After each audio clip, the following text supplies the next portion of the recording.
ह्या उभ्या अंबरी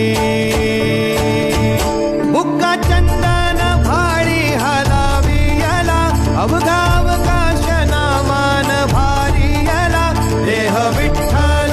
देह विठ्ठल देह विठ्ठल विठ्ठल झाला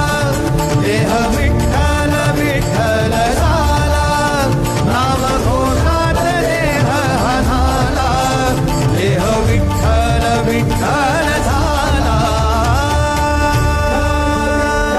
विठ्ठल विठ्ठल विठ्ठल विठ्ठल विठ्ठल विठ्ठल रूप सावळ गोजेर पंढरपूर बाळाच्या हासर डोळ्यात तो नाचे रंगून संतांच्या मेळ्यात तो तुझ्या माझ्यात भेटल साऱ्यात तो शोध नाही कुठे या पसाऱ्यात तो रोज वृंदावनी होडी जो घागरी तोच नाथा घरी वाहतो कावडी गुंतला ना कधी मंदिरी राऊळी बाप झाला कधी जाहरा माऊली भाव भोळा जिथे धावला तो तिथे भाव नाही तिथे सांग धावल का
जिव्हारात जो डोलतो मातलेल्या शिवारात तो जो खुल्या कोकिळेच्या गळी बोलतो दाटुनी तोच आभाळी ओथंबतो नाचवी बीज जो त्यानं भाच्या उरी होई काठी कधी आंधळ्याच्या करी घेऊन लाट येतो किनाऱ्यावरी तोला सारा जगाचा तो सावरी राहतो धो मनी या जनी